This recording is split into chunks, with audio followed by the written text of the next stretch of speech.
Welcome, everyone, to Big Basin Redwoods State Park. I am interpreter Rewa, and I'm so excited for you to join me today for our Junior Rangers program entitled, Where Do Sandwiches Come From?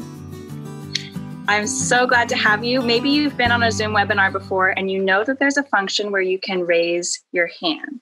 So look around your screen and see if you can find that place where you can click Raise Hand. And I'm going to ask you a couple questions so that we can practice. So, the first question is, if this is your first ever Junior Ranger program in your whole life, raise your hand. Is this your first time ever? Yeah, it sounds like there's a few of you who this is your first ever Junior Ranger. Welcome to you. And now let's all put our hands down. And now the second question is, raise your hand if you have done Junior Rangers before. Yeah, awesome. A few of you are returners. That's fantastic. Welcome back. So glad to have you here. Junior Rangers are being offered across the entire state of California. And the more programs that you tune in for, the more badge stamps that you can earn, which means the more prizes you can win. So stick around all the way until the end of the program so you can earn your very own Big Basin Redwoods State Park stamp. Sound good? And throughout the program, definitely type in your questions as we go. And interpreter Susan, who's behind the camera, will tell me about those questions. Awesome. So let's go ahead and raise our hands if you have ever been to Big Basin Redwoods State Park before, either in a virtual Junior Rangers or in person. Have you ever been here? Yeah, okay, a couple of you have. Awesome. It's 3 of you, fantastic. 4, 5, okay, cool. Wow, a lot of you have. For those of you who haven't been to Big Basin before, you might want to know that we are famous for having some of the tallest trees in the world, the coastal redwoods. And right behind me, you can see a coastal redwood that's fallen over many years ago. And so you can see how enormous they are. It's a really fantastic state park. But before Big Basin came to be called Big Basin, this land has been home to the Cotoni, Achistaca, Sayante, and Koroste tribes, who are among the many Native American tribes who comprise the Ohlone cultures of the Santa Cruz Mountains. And so we like to acknowledge our Native American partners and visitors today who continue to come to the park and experience a sense of connection with the land. And, you know, these are the folks who have been taking care of this land through the generations for literally thousands of years. So I also want to offer my gratitude for the opportunity to work here, to learn here, and to explore and steward this fantastic place. I hope that you too get to come out here and visit this very special place in person sometime soon. So the reason we're all here today is to talk about origins. Where do things come from when we really trace them back? And we're going to trace them back to a cosmic scale. We're going to go all the way back to the beginnings of the universe. Working here underneath the redwood trees really gives me that sense of wider perspective. But first, we have to talk about energy. Okay? Energy. And what even is energy? Well, when I am leading a group of kids through the redwoods on a hike, and I notice that we're starting to drag our feet and our eyes are drooping and we're getting a little bit sluggish, that means that we're low on energy, right? And so I know that it's time for lunch, of course. So why is it that we eat food? Why do we get hungry? Go ahead and type in your guesses. Type it in. Tell me, why do you think we need to eat food? And why do our tummies get hungry? Why does that happen? What do you all think? Any ideas? Type in any guesses that you have why we get hungry. Yeah. We need energy. Yeah, awesome. Need food to fill us up for energy because we have low energy. I'm hearing that word energy. Fantastic. Thanks, Interpreter Susan, for sharing what people are saying. That's exactly it. We need our food when we get hungry because our bodies are saying we need energy. We need that food so that our brains can think, so our eyes can see, so our muscles can move. our food gives us that energy, and it gives us the nutrients that our bodies need. Have you heard the word nutrient before? What is a nutrient? Well, if you've ever looked at a cereal box, you may have seen on the back or on the side is a list of nutrients and ingredients. And so what we have in this cereal box, we've got some rolled wheat, we've got cane sugar, that's the second ingredient. We got sugar, rice flour, cornstarch, canola oil, brown rice, almonds. All of these different foods contain nutrients, like you can see up here. They contain things like sodium and carbohydrates, protein, vitamins like calcium, iron, and potassium. These are all of the nutrients in food that our bodies need to help us grow. How many of you looked exactly like you do now when you were born? Here we have a photo of me when I was little. And aside from the goofy Halloween costume, you can tell we look totally different. I look completely different now than I did 20 years ago when I was 6 years old. And I bet the same is for you. When you were a baby, you looked totally different. And that's because we grow. Throughout time, we grow because of the nutrients that we eat from our food. Actually, all of the skin on your body is different than the skin you had when you were born. Yeah, it's brand new.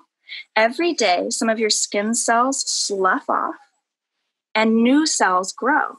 And that wouldn't be possible if we didn't eat food to give us energy in order to help our cells replace themselves.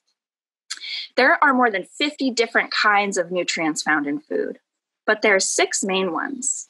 And those are carbohydrates, fats, minerals, vitamins, protein, and water.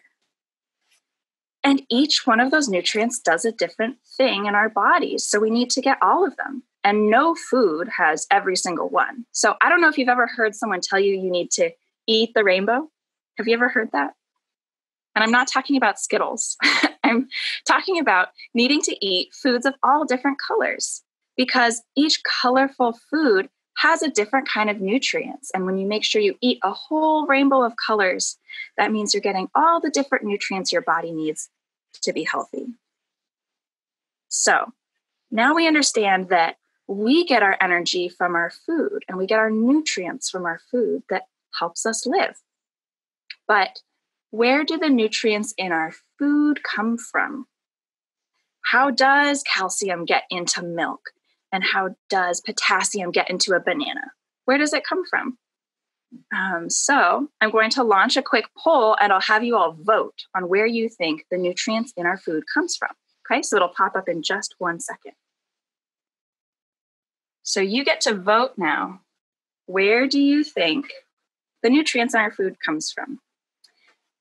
When you're eating, say, a sandwich, is all the energy and nutrients in there coming from plants? Is it coming from animals? Or is it coming from both? What do you all think? I'll give you 5 more seconds to get your guesses in, and then I'll show you what the results are. Okay, so tap the one that you think is true. Let's see what we got. All right, so you all can see lots of people think that the nutrients come from plants, and most people think it comes from both. Well, awesome guesses, everyone. You're all right. If you think about eating, say, a hamburger, yeah, there's beef in there, and that comes from a cow, which is an animal. And so it's that cow that's giving us nutrients and energy. But what does the cow eat? A cow eats grass, right? So a cow eats a plant, and that's how the cow got its energy. A cow's just like us. It needs to eat food in order to get energy. So really, if you trace it back, it all goes back to plants.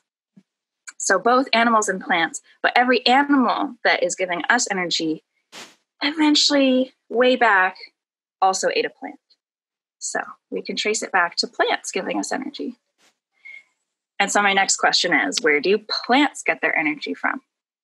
Maybe you can start to see a pattern in my questions. We're slowly tracing it back. Where does the energy come from? So go ahead and type in your guesses. Where do you think plants get their energy? Tell me what you think. Where does a plant get its energy? Everywhere from a redwood tree to a tiny blade of grass. They all get their energy in the same way. Any ideas? How does a plant eat? Sun, dirt, and water. Dirt and earth, sunlight. Sunlight and water, dirt, sun. Oh, fantastic, everyone. You're getting the main ingredients for their energy. You're absolutely right. Plants get their energy from the sun.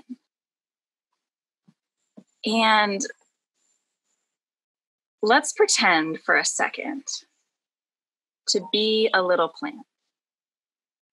Let's have a little plant snack break. If we were a plant, maybe our hands would be like our leaves. So go ahead and raise up your leaves. Come on, you too. Raise up your leaves and stick them out in the sun, however you think a plant would look. Let's soak up some of that sun just for a second. Little snack break. Wow, that's making me feel nice and full. What about you? No? You're not getting full right now? Oh, I guess me neither. But if I was a plant, that would have been delicious. Why is it that plants can eat the sunlight and we can't? How is it that plants get their energy from the sun? Have you ever thought about this? Maybe you've learned about it in school. When a plant soaks up the sunlight, what they do is they use the sun's energy in order to combine water and air into sugar, which is food for the plant. And that process is called photosynthesis. It's a pretty big word. I think you can see it on your screen right now. And maybe some of you have heard this word before. Raise your hand if you have heard the word photosynthesis. Maybe it's a new word for folks. Okay, a few folks have heard this. Awesome. It's actually a really simple word when you break it down. Photo comes from light. Just like when you take a photograph, you're capturing light. So the first part of the word photosynthesis is talking about sunlight.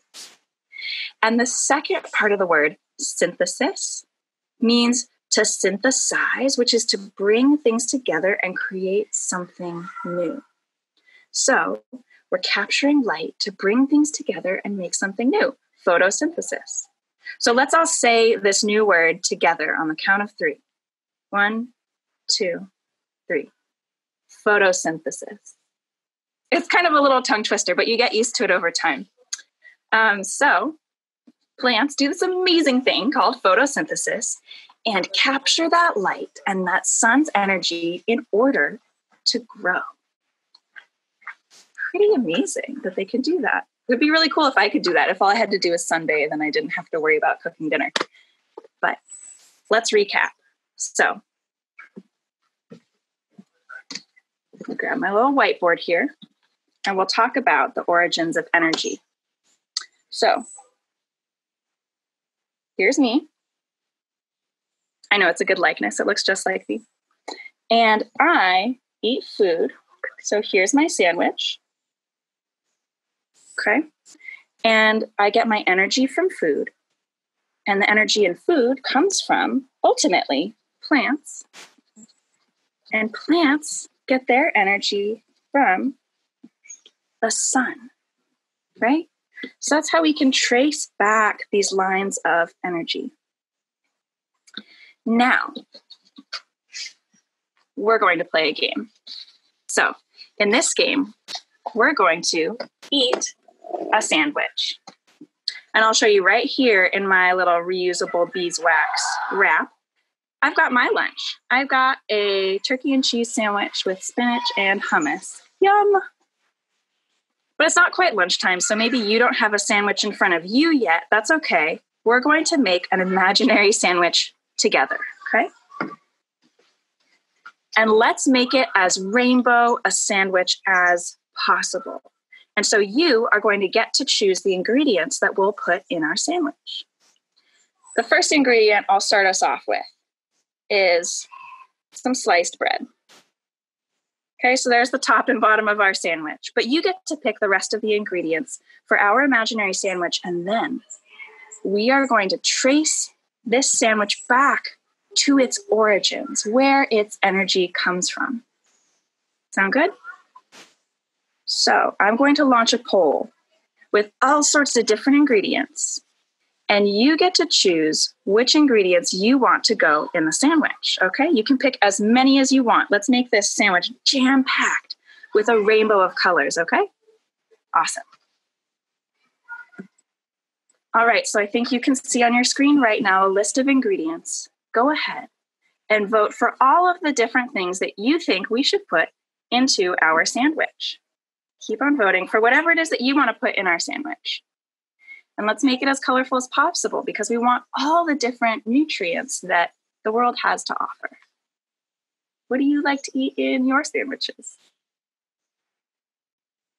Honestly, my favorite's probably peanut butter and jelly, but we can get a little bit more creative than that. We can add some more things in there. All right, looks like we're waiting on a couple more people to vote. So 3 more seconds, 2, 1. Okay. And I'll show you what we've got. So it looks like we've got some very popular choices. We're just going to pick some of the most popular ones.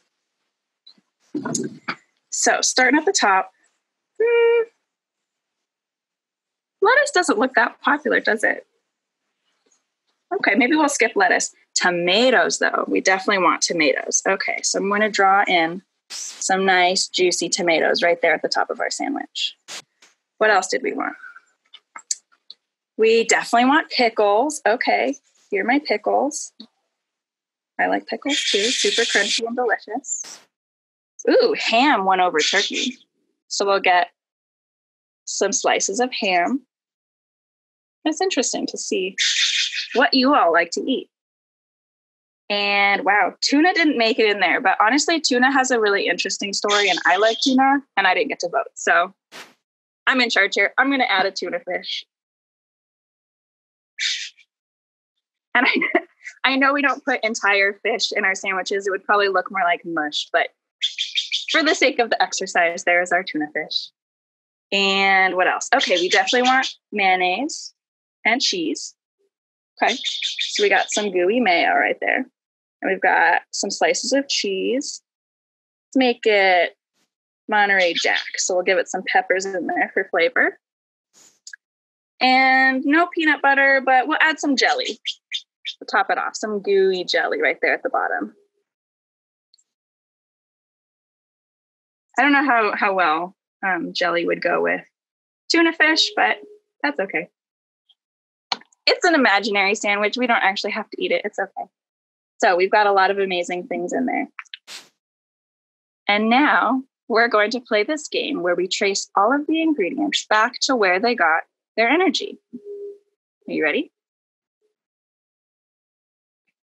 I'm going to make our sandwich go away, but remind me so I don't forget any of these ingredients. Okay, so we have bread. What else do we have in there? Tomatoes. Pickles. Ham. Tuna. Mayo. Cheese. And jelly. Was that everything? Okay, remind me if I forgot something. That is a jam-packed sandwich. Literally jam-packed jelly. Get it? All right, so we're going to trace each of these ingredients back, starting with bread. What is bread made out of? Feel free to type in your guesses as we go. What is bread made out of? I don't know if any of you have ever made bread before. It's actually pretty simple. All it takes is flour and water and some yeast. That's it. And so what even is flour? Well, it can be made of all sorts of different things. You can have rice flour, almond flour, but the bread we probably had was made out of wheat. Okay. So here's a little grain of wheat. That's what our bread is made out of. And wheat is actually a plant, right? Okay, so our bread is getting its energy from a plant. And we all know where plants get their energy from, right? Go ahead, type it in. Who could be the fastest? Where do plants get their energy? I know you know this. Anybody? Who's going to be the first? Where do plants get their energy from? Yeah, we got some. Sun. The sun, right on. I know you were all thinking it. Okay, so the plants get their energy from the sun. So if we think about bread and trace it back, when we eat bread to get energy, the bread got its energy from a plant, which got it from the sun. Pretty cool. Okay, let's go to our next ingredient, tomatoes. All right, here we have a little tomato. A tomato is a fruit, right? Not a vegetable, it's a fruit, if we want to be technical. And that is a plant. And where do plants get their energy? From the sun, right? Okay. Interesting. There's a pattern appearing. What about pickles? What is a pickle, actually? I wasn't actually aware of this at the beginning, but a pickle. Does anyone know what a pickle is?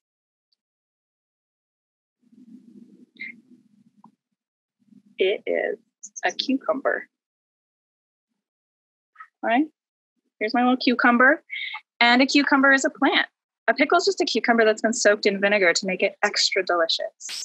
So, some of you guessed this too. It is a cucumber, which is a plant, and plants get their energy from, you guessed it, the sun.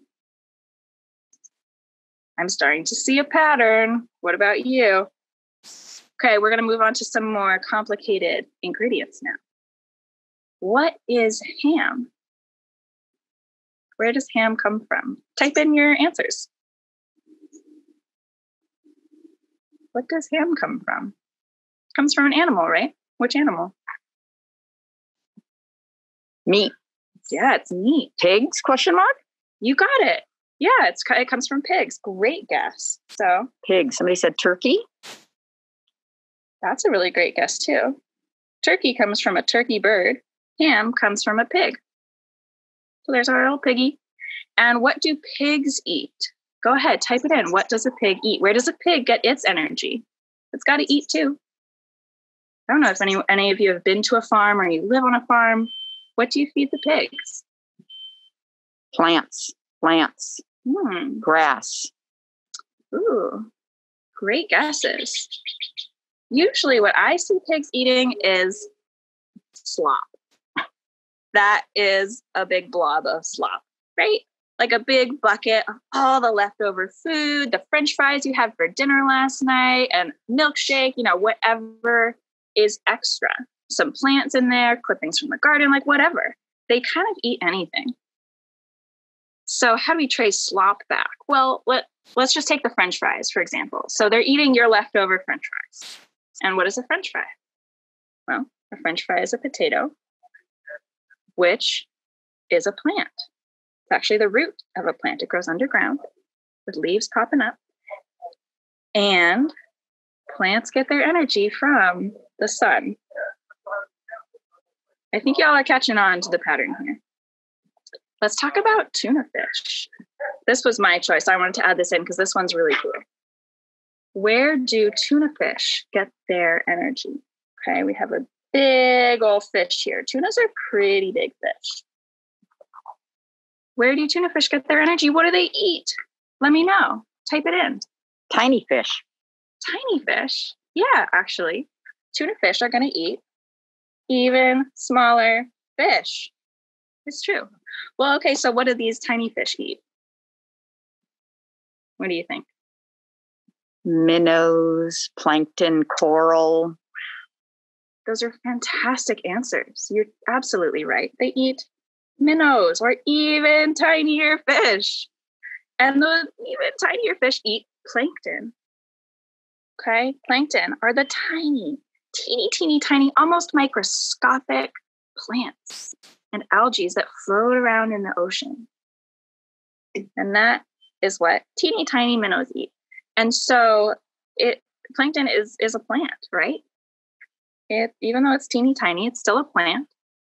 And that plankton needs sunlight to get its energy. Okay, that was kind of a longer chain, but eventually we got back to the sun, didn't we? Okay, so we're getting towards the end of our sandwich. Doing an awesome job. Help me out with mayo.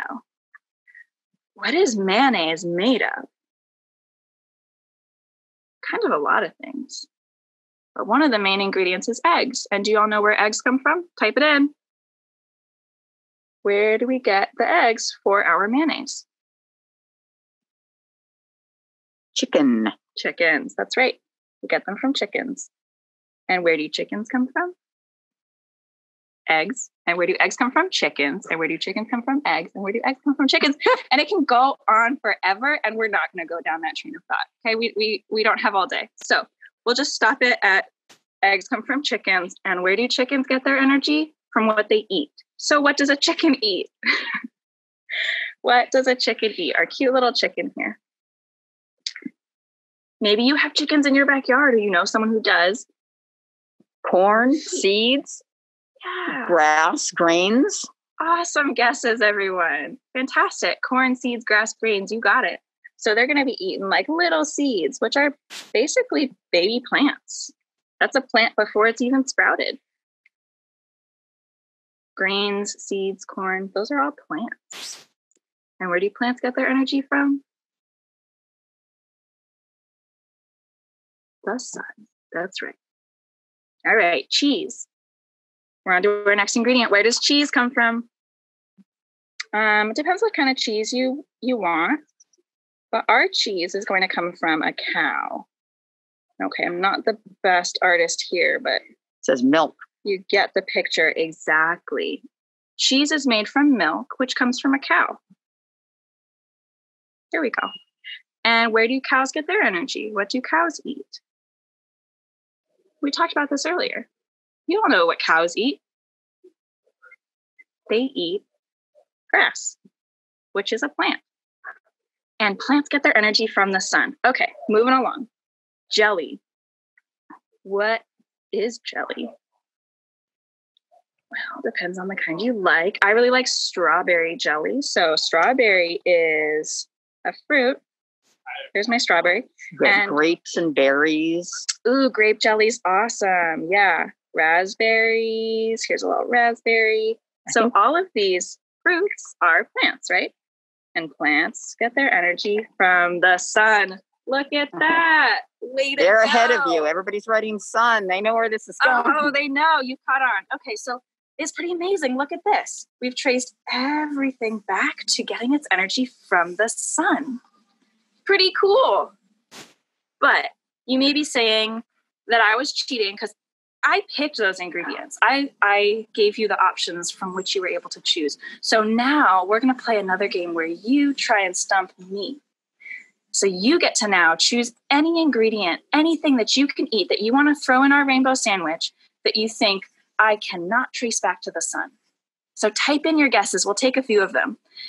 What do you think? Are there any foods that you can eat that we cannot trace back to the sun? Try and stump me. Skittles. Skittles. Eat the rainbow. I'm such a Skittles fan. Okay, let's go for Skittles. Take our first one. Skittles. There they are. What are Skittles made out of? Well, primarily sugar. I would say sugar is probably the first ingredient. So here's my little pile of sugar.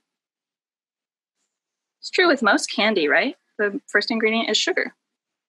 Or high fructose corn syrup, which is a kind of sugar. So where does sugar come from? You ever thought about this? Where do we even get sugar? When you buy a big bag of white sugar at the store, where did that come from? Well, any ideas?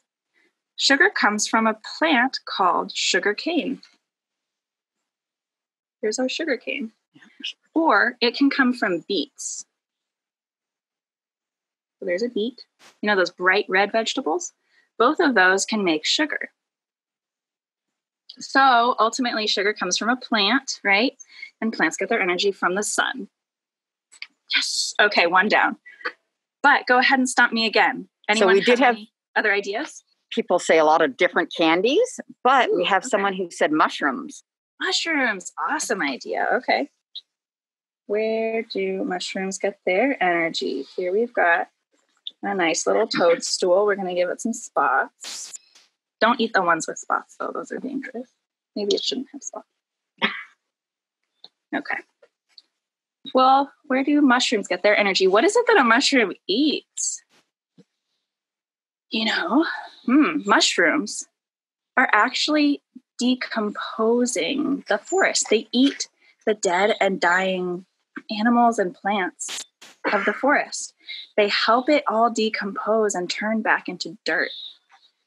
Actually, yeah. So a mushroom's going to grow off of a dead log or a little dead animal. That's kind of sad, but actually they're just a part of the cycle of life. They help turn over all the nutrients in dead plants and animals and turn it back into dirt. So they're getting their energy from plants and animals. And we all know animals way back before get their energy from plants as well. And plants get their energy from the sun. Yes. Okay, next one. Anybody else have any other things they think can stump me? We've had marshmallows and lemons come up. Ooh. Interesting idea. Okay. Let's take a lemon. Here we've got a lemon. This kind of lemon. It's a fruit, right? It's a fruit. It grows on a lemon tree. It's full of lots of citric acid. It's very tart. So it can be hard to eat, but we can eat it, like in lemonade. So a lemon is a plant as well. It's a fruit. It comes all the way from a lemon tree, and plants get their energy from the sun. Yes. Okay, so let's try marshmallows. Here is a giant marshmallow. What are the ingredients in marshmallows? They're very synthetic. I actually haven't looked at the ingredients recently, but I know there's sugar in there, right? Anything else? Corn syrup. That you would say corn syrup? Yeah, usually it's not actual sugar. It's maybe some high fructose corn syrup. You've heard of that? So it's possible to make something sweet, not with sugar, but with corn, actually. You can turn corn, an ear of corn, there's all its kernels, into a kind of syrup that's very sweet. And that's what makes a marshmallow so tasty. And so corn syrup comes from corn, which is a plant. And you can trace that plant's energy back to the sun. Yes. Salt. Ooh, salt's a great one. Okay, I've run out of space. Salt's a hard one. This one stumped me for a while, but I think I figured it out. Salt. There it is. Where does salt come from? Do you all know? Do any of you know? Type it in. Where does salt come from? Where do we get salt? I know when I swim in the ocean, it's really salty, right? If you ever get ocean water up your nose, it doesn't feel so good. It's like drinking salt water. Ocean. Yeah. There's a lot of salt in the ocean. Water. Yeah, exactly. So salt, we find in salt flats, which are places where the ocean has receded and that water has evaporated, gone up to become clouds, and all that's left is the salt on the ground. So it's ocean water that is dehydrated. So salt comes from the ocean, which dehydrates because of the sun. So without the sun, we wouldn't be able to have salt to get that salt out of the water. Yes. All right. Oh, and someone guessed water. Where does water come from? Ooh, tricky worm. Yeah, because you could trace salt back to sun, but you could also trace it back to water. So where does water come from? Well, back at the beginning of the earth, there was no water, but there were different elements. There was oxygen and there was hydrogen. and carbon all floating around, and some of them start to combine. And so water, you've maybe heard of this, H2O.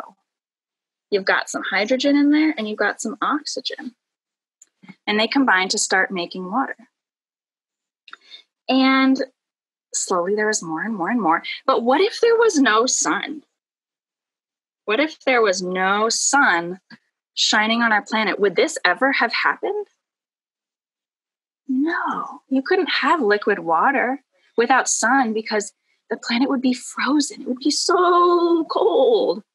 Think about some of our really distant planets. They are so far away from the sun that it's so icy cold, temperatures in the negative degrees. They can't have liquid water, and we need liquid water for plants to suck it up through their roots, for us to pump it up in wells and take it from lakes so that we can drink. Liquid water is necessary for life. So none of that would be possible without the sun. Yes. All right. Good job, everybody. We've traced back a lot of incredible ingredients back to the sun. But what do you say we take it one step further? Where does the sun get its energy? You all know where the sun's energy comes from? Tell me, type in your answers. How does the sun get its energy? So we've traced our energy back to our food, back to the plants, back to the sun. But what about before that? How come the sun can just pour energy out on us all day long? Do you have any ideas where the sun gets its energy? We're getting a little bit more cosmic here. And yes, the sun is very complicated. So there's a lot of ways you could answer this question. But what do you think?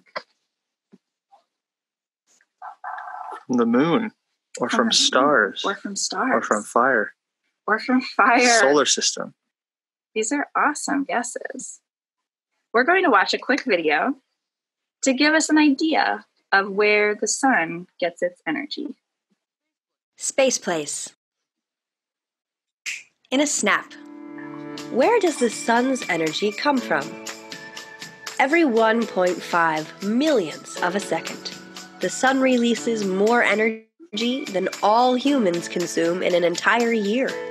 Without the sun, there would be no light, no warmth, and no life.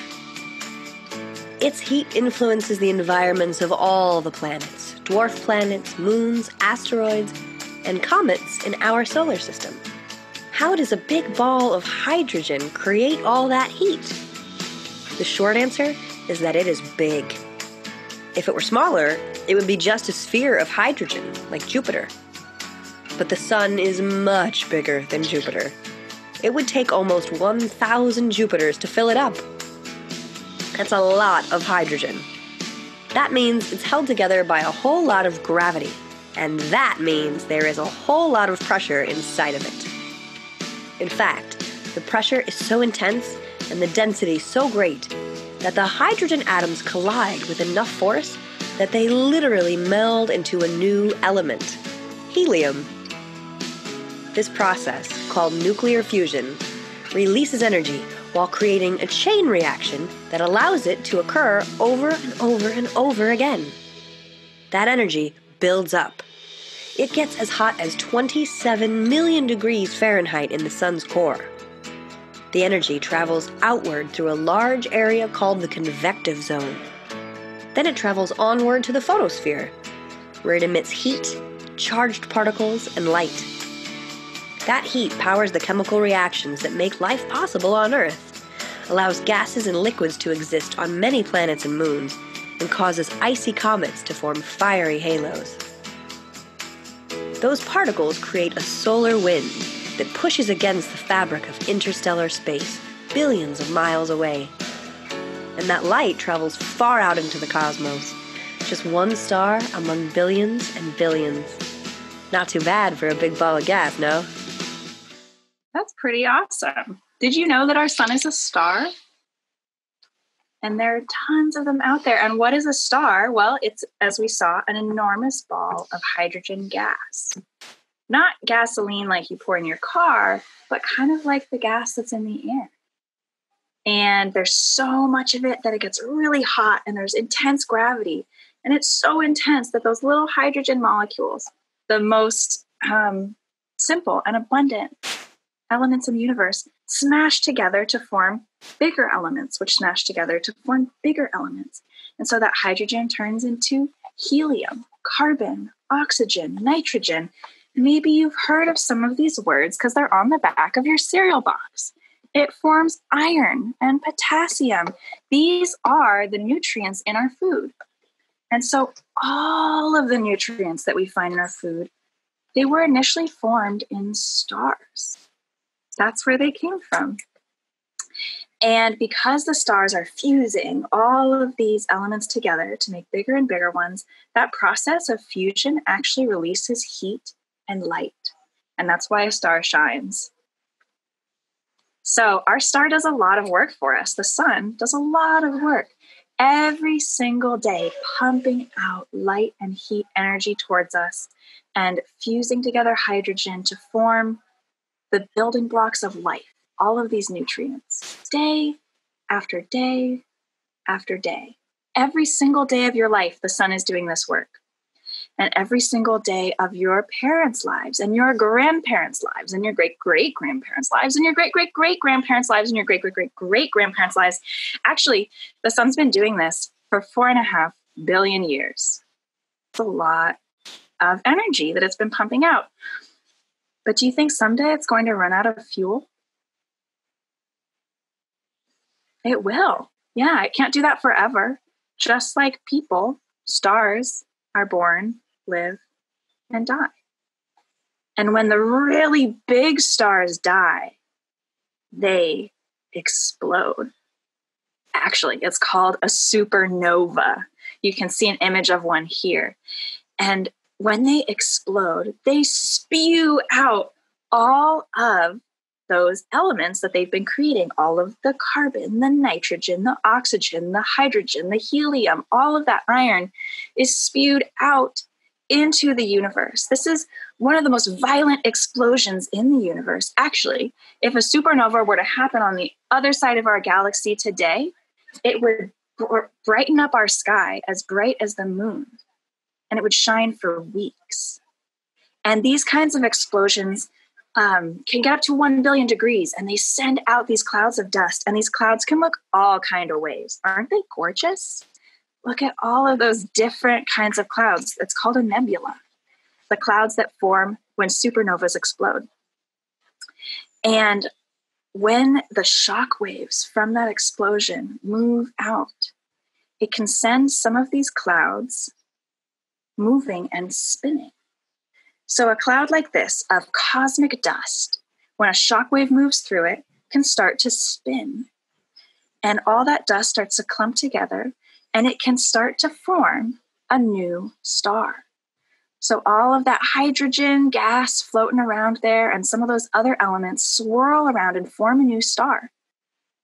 And around some of those stars form planets, just like us. And so all of those elements that were exploded out in the supernova can then be found in that star and in those little planets like us. And you can see us, we're the third planet out from the middle. And so all of the iron and potassium and nitrogen that you find in our soil originally came from an exploding star. Pretty amazing. And this is an ongoing process, right? Our star, the sun, is 4.6 billion years old, but the universe is much older. So there were many generations of stars before, and many will come after. And this cycle repeats and repeats and repeats, and it goes all the way back to the first explosion of space and time that started it all, the Big Bang. Right? So we can trace it all the way back to the Big Bang. We're getting pretty cosmic here. Have you ever thought about that? How our energy, and again, here's me, my nice little hat. I get my energy from eating food. There's my little Sammy. Food gets its energy from plants, which get their energy from the sun. And our sun, which is a star, got its energy from previous stars. all the other generations of stars that came before that exploded in supernovas. Without all those other stars, we wouldn't have the elements and the nutrients and the energy that we need today to live. So it all goes back to these exploding stars, which go back to the first explosion of them all, the Big Bang, which means that this goes all the way back to, wait for it,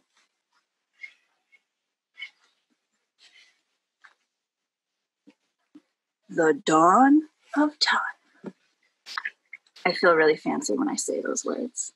Feels really epic, doesn't it?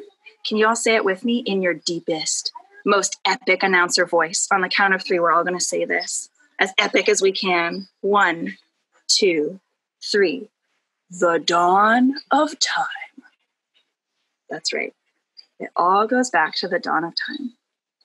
And someday when our sun reaches the end of its life and explodes, it's going to send all of those elements that it's created back out into the cosmic soup of the universe to swirl around and form new stars with new planets. And it just keeps on recycling. It's this endless process. Pretty incredible. So next time that you eat a sandwich, pause and take a moment to think. That sandwich you're eating is made literally of stardust. And as they say, you are what you eat. And so you yourself are stardust as well. So I'm going to give you one final poll about where our energy comes from. And we'll see what you have gathered from this Junior Rangers program. Let me know what you think. So, does our energy come from food? Yes. Plants? Yep. The sun? Mm-hmm. Supernovas? Yeah. The Big Bang? Totally. The dawn of time? Yeah, it does. So it is all of the above. You're all right. These are the places that our energy comes from when you trace it all the way back. It's pretty awesome to think about origins. It makes me feel really in awe and excited, even just to eat a sandwich. And so next time you're pulling your lunch out of your bag and someone's like, oh, when did you make that? You can say, oh, that's from the dawn of time. And they'll be all confused, but then you can tell them why. You are literally eating stardust and you are stardust yourself. So, congratulations on making it back to the dawn of time, all the way to the end of this Junior Rangers program. You've done it, and you've just earned yourself your very own Big Basin State Park badge stamp for your logbook that you can download online. And the more of these you earn, the more prizes you can win. So keep track of this.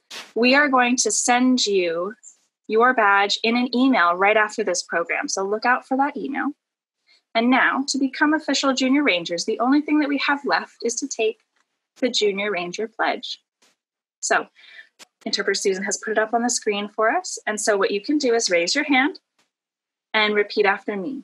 And in that blank, you're going to fill in your name. I'll say my name, but you can say yours. We ready? All right, Junior Rangers, here's the pledge. I, Interpreter Rewa, promise to treat the earth and all living things with care and respect. Be thoughtful about what I do and how it affects others. And learn about the importance of nature and our heritage. All right, fantastic. Welcome to the team, Junior Rangers. Congratulations on completing this program. I'm so excited you were able to join me for this journey back to the beginning of the universe and to get to hang out with me this morning underneath these glorious redwood trees. I hope that you get to come out to Big Basin Redwood State Park sometime soon to come and hang out with us, or that you can join us for a future Junior Ranger program. We're going to have another one next Friday on the animals of the night. And another one after that on skulls. It's going to be pretty awesome. So we hope that we get to see you again soon. Take care.